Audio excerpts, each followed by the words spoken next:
Industrialism.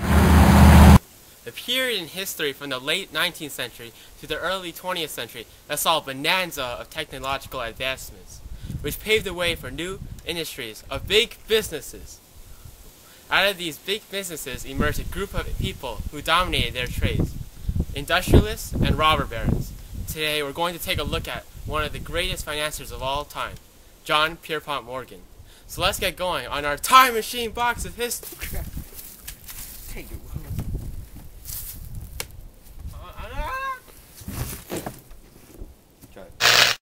Will Chang in the history game. Will Chang in the history game.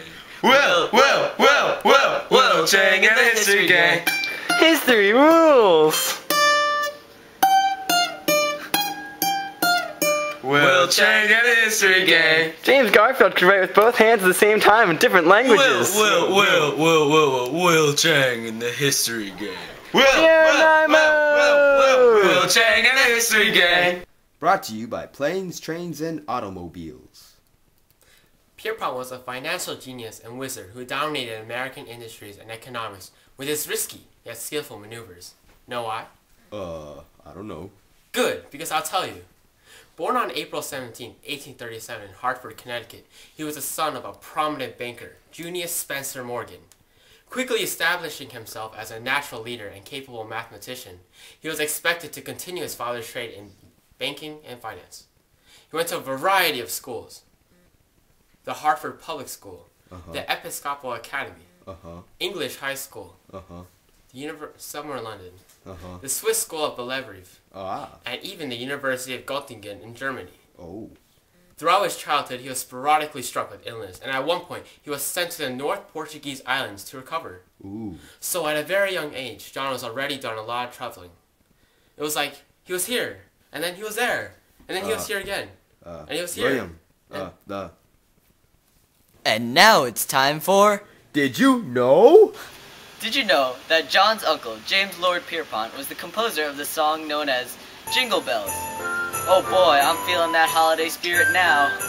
And also, his childhood hero was the French Emperor Napoleon Bonaparte, who probably inspired much of his actions and decisions later on.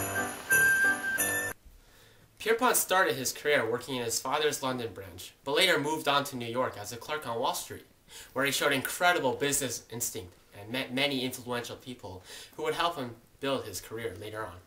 One time, in New Orleans, he met a sea captain who could not sell his coffee, and managed to sell it all the way to the people in New Orleans before it spoiled, down to the last drop, showing his quick yet decisive actions. Afterwards, he left the company and joined his father in investing European money in American industries, then joined another company, and then met with this guy called Drexel and partnered with him to start the New York firm of Drexel Morgan and Company. So once again, it was like he was here, and then he was there. Oh boy. And then he was back here. Whoa. He was everywhere. And now it's time for... Did you know? Did you know that during the American Civil War, J.P. Morgan tried to sell the U.S. government overpriced and defective guns? Except, apparently, the government didn't need guns that blew people's thumbs off when they fired.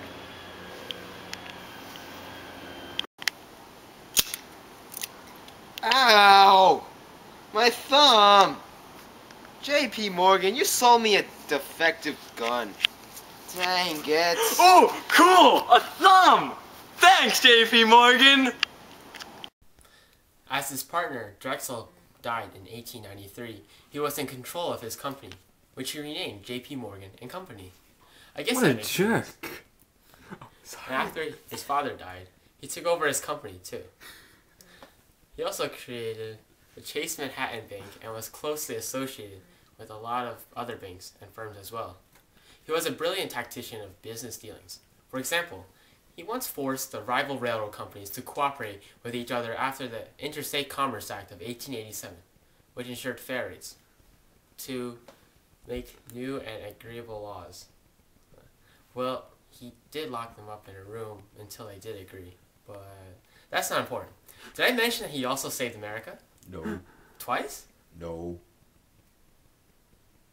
No, not like that. He rescued America out of the Panic of 1893 and Panic of 1907 by coming up with ingenious plans to restore America's economy and stabilize the market. What? He saved the money! Oh, sorry. No. I threw it. And now it's time for... Did you know? Did you know J.P. Morgan was a devout Episcopalian and married twice because his first wife died after 4 months of marriage?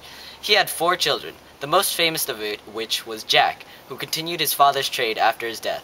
He also was a very intimidating presence with his large physique, sharp eyes, and purple nose, which was due to a disease known as rosacea.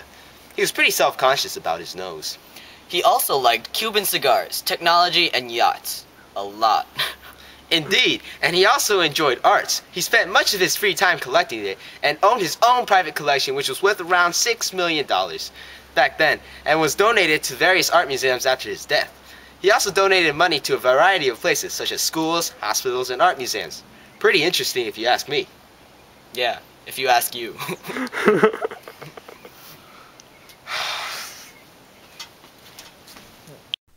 J.P. Morgan did a lot in his time, but perhaps the most important of his doings was his merging of companies, where he gained control of several companies in the same industry and merged them together to form a corporate superpower. Because he did this so frequently and so efficiently, the process became known as Morganization. After uniting floundering companies to form a huge and profitable powerhouse of a business, he would gain even more profit by influencing European bankers to invest in them. Monopolization? Maybe. Always. By the time of his death on March 31st, 1913 in Rome, Morgan practically owned America.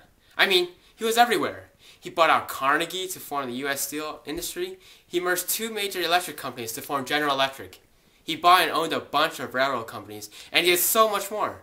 He was here, and then he was there, Not again. and he owns that, and he buys that, and he merges this, well, and he owns this again. you know And what? he was here, and he I bought quit. that, and I owned that.